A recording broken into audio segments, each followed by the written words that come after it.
बिस्मिल्लाहिर्रहमानिर्रहीम।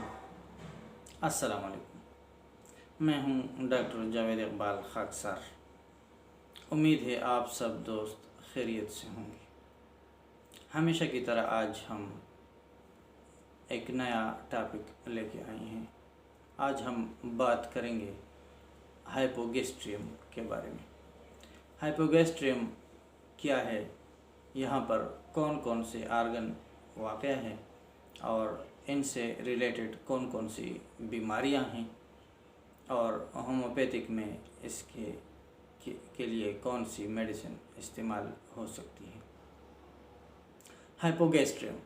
हाइपोगैस्ट्रियम यानी hypogastric region, इसे सेप्रापोबिक रीजन भी कहा जाता है। ये पेट का वो हिस्सा है जो नाल के नीचे यानी अम्बिलिकल रीजन के नीचे वाक़ है।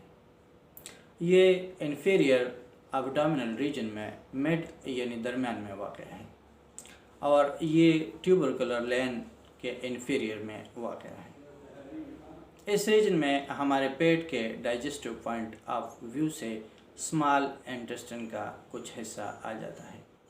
सेगमाइड कॉलून यानी लास्ट पार्ट ऑफ सेगमाइड कॉलून यानी रेक्टम भी आ जाता है। एंडोक्राइन आर्गन के पॉइंट ऑफ व्यू से यहाँ पर राइट एंड लेफ्ट ओवरी के कुछ हिस्से आ जाते हैं। यूरिनरी ट्रैक के लिहाज से यहाँ पर राइट एंड लेफ्ट यूरेटर आ जाता है और यूरिनरी ब्लैडर भी आ जाता है। फीमेल के रिप्रोडक्टिव आर्गन के लिहाज से यहाँ पर यूट्रस आ जाता है। राइट एंड लेफ्ट फ्लूपियन ट्यूब के कुछ हिस्से और मेल के लिहाज से यहाँ पर प्रोस्टेट वाक़या होता है। इस रीजन के लिहाज से जो बीमारियाँ इसमें आती है उसमें यूटीआई यानी यूरिनरी ट्रैक इन्फेक्शन, पीआईडी यानी pelvic inflammation and disease, infertility के मिसाइल लिकोरिया, प्रोस्टेट, एजोस्पर्मिया और मेल और फीमेल के रिप्रोडक्टिव सिस्टम के साथ जो बीमारियां और मसाइल मुंसलिक है उनके अलामात और दर्द यहाँ पर महसूस किए जा सकती हैं।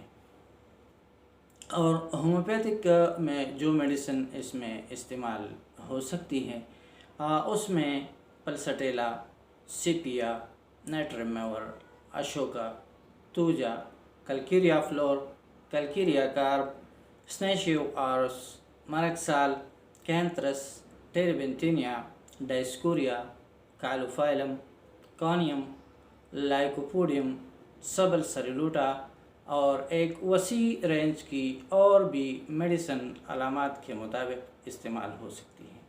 अगर आपको इसी किस्म की कोई तकलीफ़ ज़हूर पजीर हो तो अपने करीबी डॉक्टर से रुजू कीजिए।